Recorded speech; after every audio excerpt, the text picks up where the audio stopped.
The Renaissance, René Descartes, Part 8, Dualism. Professor Michael Botwin, Department of Psychology, California State University, Fresno.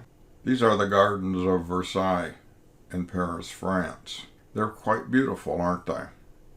Well, gardens were a very important part of the entertainment for the French nobility, and Descartes took away some important ideas about how mechanical functions worked in living beings by wandering around the gardens here.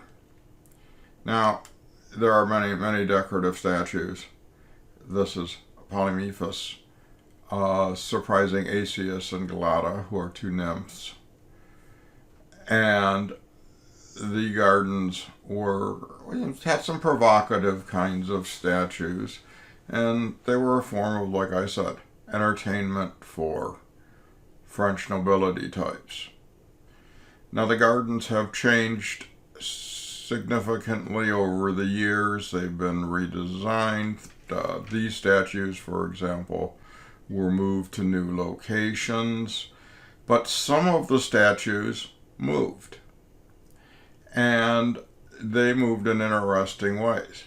Now, you've most likely heard the term musketeer from the Dumas book, The Three Musketeers. But at the same time in France, there were fountaineers, and these were individuals who designed and ran fountains in the formal gardens in Europe. Well, the fountaineers were very interested in using water and water pressure in some interesting ways, and they automated some stone statues. And I cannot find online any place where this is documented in pictures. I found copious text, but it's not fun looking at text in a PowerPoint.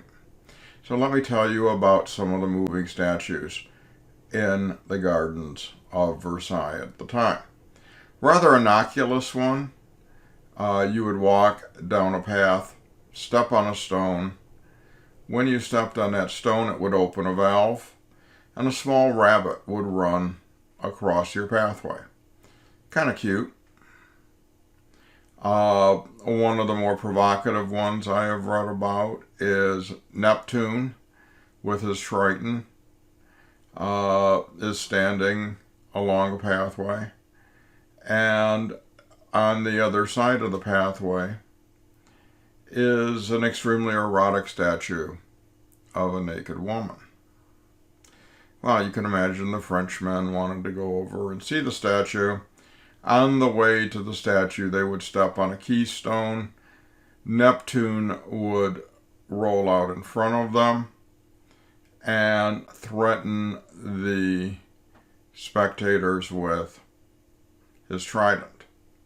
This is actually a picture of Neptune from some formal gardens in Italy. Unfortunately, he doesn't move. He's just stabbing something with his trident there. But wanted to give you a little Neptune stuff here. So let's again look at the role of the mind and the body in Descartes' dualist system. As we've talked about previously, the mind exists independently of the body. Now, many people make the analogy with Descartes' model that the mind is essentially as a puppeteer and pulls the strings of the body, causing behavior to happen, just as a puppeteer pulls the strings and moves the arms and the legs of a marionette. Found this cool picture of a Renaissance festival puppeteer. Now, the mind in Descartes' system intersects the body at the pineal gland in the brain. The mind stimulates the pineal gland. The pineal gland, in turn, stimulates the brain, causing the flow of animal spirits. If you remember those from our previous video lecture. And then behavior happens. Let's continue talking about the mind and what the mind does and doesn't do in Descartes' system. Now, in Descartes' system, the mind is free to inhibit or modify reflexive behavior. Here I have a picture from the very first iteration of the old series Star Trek, where you have some aliens who are pure mind, no body. They make themselves look like people in the Star Trek episode. So the actors want to have somebody to talk to. Two, it sets up the story. But they only exist as pure energy, and they manifest themselves as people. So you get to see them going away over these slides, even though it has nothing to do with Descartes. Now, the mind, according to Descartes, is unrestricted by natural laws. So I can imagine doing things that violate the basic laws of physics. Like I can imagine flying across the rooftops of the houses in my neighborhood. Can I really do it? Not unless I have a helicopter. But I can imagine flying. And we can imagine lots of things with our minds that violate natural laws. Now, for Descartes, the mind is the soul as long as the mind is a thinking entity. For Descartes, the soul provides the power of thought and reason, and the mind should also control the passions, or the emotions that affect the body. And we'll talk about the passions when we talk about the body. Now, Descartes says we make errors not because we misunderstood something, but because we decide we don't want to accept something as true, and we will not to do it. For Descartes, the mind can be understood without knowledge of the body. And what you have happening after Descartes is that philosophy moves to the study of the pure mind without the body. And it takes a long time before we psychologists again start talking about the importance of mind-body interactions. So the body, in Descartes' scheme, is a machine and is governed by the law of physics. If I stand on the roof and flap my arms, no matter how fast I do it, I'm not going to take off. And the only thing will happen is my neighbors will look at me and shake their heads and just kind of probably walk away. But our bodies are governed by the laws of physics. Now, Descartes talks about automation and local motion. For him, automation is automatic responses that you don't need to think about. It's also a notion of local motion. For example, if I were to visit my doctor and he was going to check out my patella nerve, he'd take a small hammer or his hand and hit me right below the kneecap. If he's lucky, I'll only kick slightly. I won't kick too hard. I don't think Dr. Chohan would like to be kicked. But Descartes knew that some reflexes happened without having to send information to the brain. So, as we've already talked about, the mind and body interact through the pineal gland. Now, the body is affected by emotions. And emotions are related to the amount of animal spirits involved in a response. If it's a very strong response, you're going to get a really strong movement. If it's a small, petite response, it'll get a smaller movement. And it depends on, again, the animal spirit involved. Is it phlegm? Is it blood? What's causing this to happen? So emotions are highly tied in Descartes' system to the, body.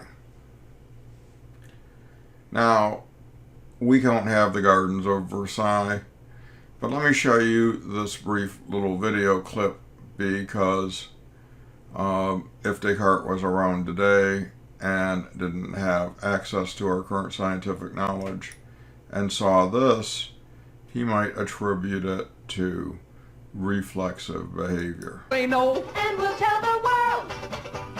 By now, it's probably no surprise to anybody that we got a birthday number coming up here. Well, it's a surprise to me. I didn't even get a present. Me neither, Big C. That's because it's not your birthday, nitwit. Oh, yeah! Little video from a old Chucky Cheese store. And you might have experienced when in your younger days a party at Chucky Cheese. Chucky Cheese wasn't around when I was a kid, but I have certainly spent many birthdays for many different kids, including my own, at Chucky Cheese. And my oldest son, David, played the mouse for 3 years in one of his first jobs. Not 3 years in a row.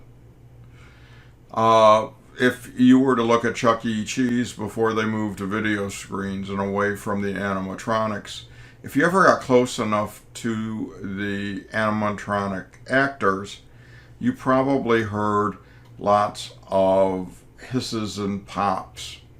And that was the air moving through pneumatic cylinders, causing the limbs and torso and head of the characters to move.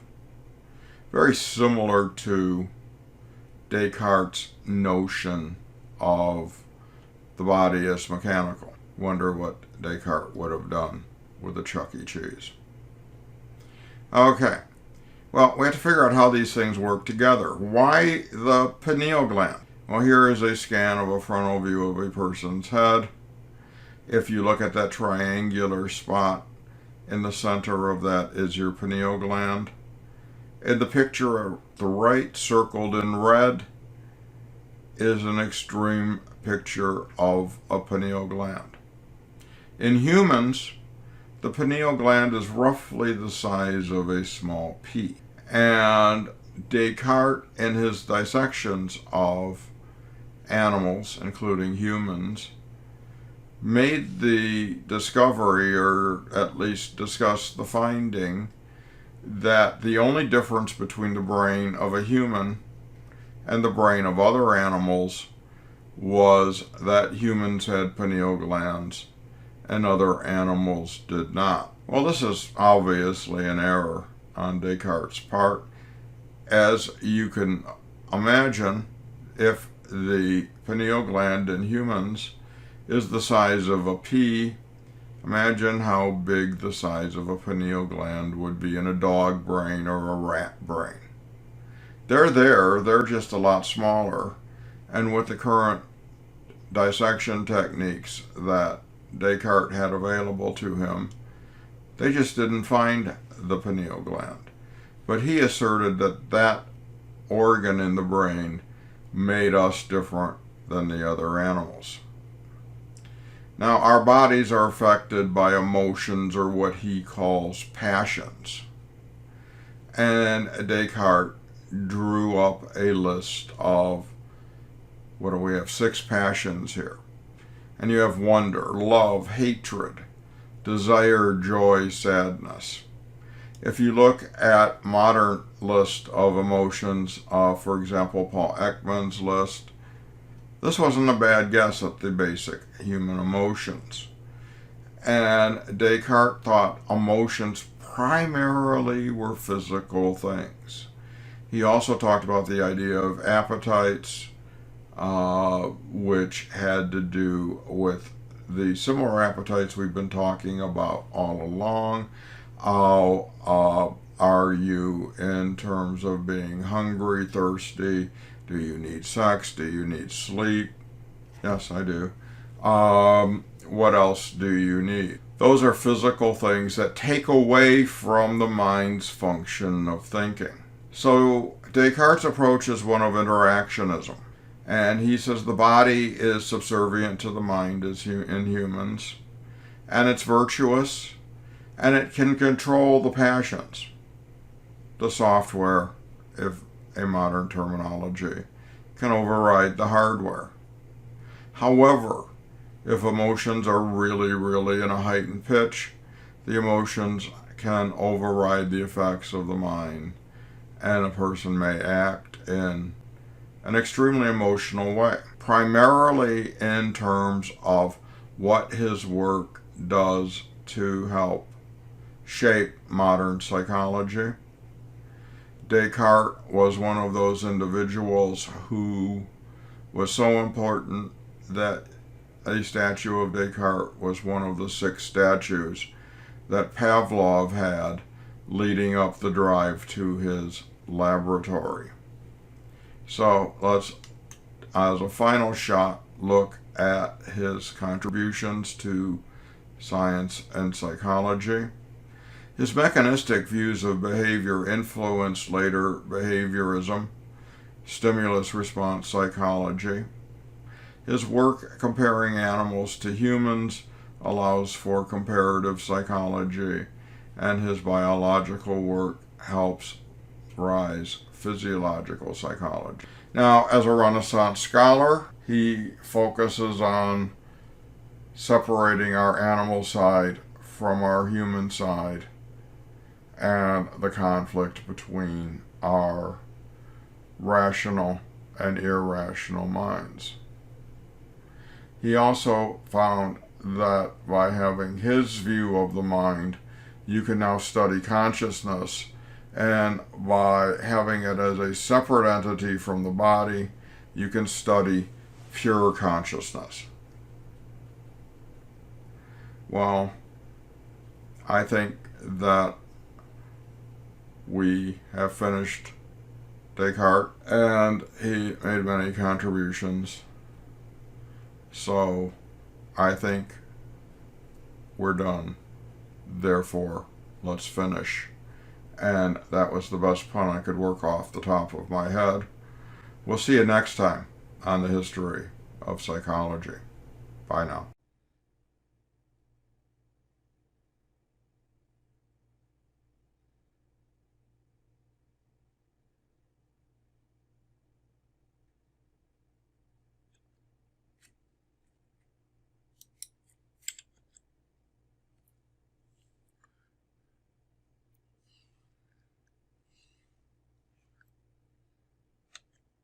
This has been a We Have Couches video production. Copyright 2020. Professor Michael Botwin. All rights reserved.